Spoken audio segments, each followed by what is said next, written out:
So what was your hardest train or hardest competition that you said, maybe I don't want to continue? Oh, I have a very specific one. So I wasn't always an open water swimmer. I grew up in, an ordinary swim program in a pool, and I was lucky enough to attend Stanford, and I finished my 1650 at nationals or NC2As my senior year, and I didn't warm down. I placed the best. I made my best time. I placed the best I had ever placed at NC2As, and I took off my goggles and cap, and I didn't get in the water for 2 years. Wow. I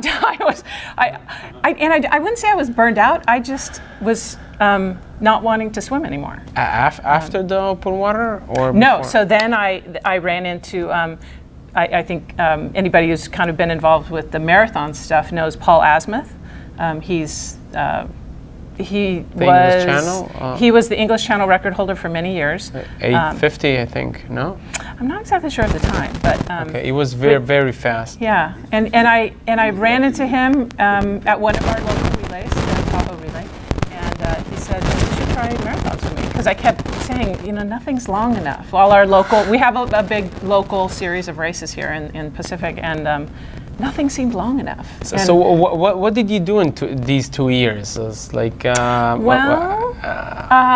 it was senior year in college. Swimming, I got married. Oh. And I started working, and at one point I went skiing and blew out my knee, and they said the best way to rehab a knee is to swim, and I said great.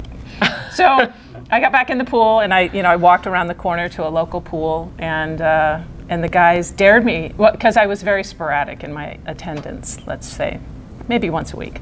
But I would show up and I would sort of beat them all. And so they dared me to show up every day for a whole week.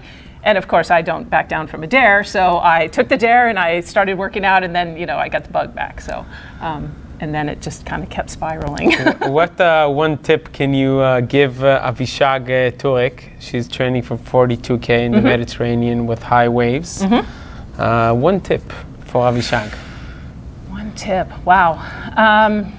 See, waves are tough, and you have to, I always say, become one with the wave, or you have to learn to not fight the wave. You have to learn to use it to your advantage. And what do you eat in long distance? 42K. So 42K, I was on this sort of regimen of I would eat a higher protein drink for one feed, and then a really high carb drink. And I happened to have this one brand that I liked.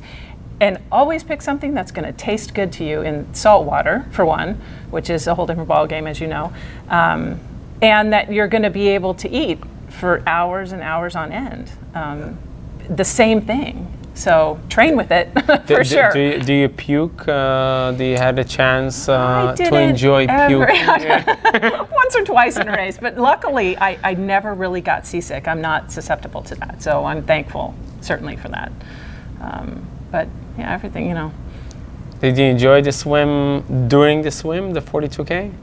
So let's see, the 42K in Magog was, it's a beautiful, beautiful lake. So from that aspect, it was lovely, but it was just too cold. And so it's, I'm always kind of in the back of my head thinking, gosh, am I going to finish or am I going to fail, because I can't keep the heat in me. But luckily things went okay. You did good. So.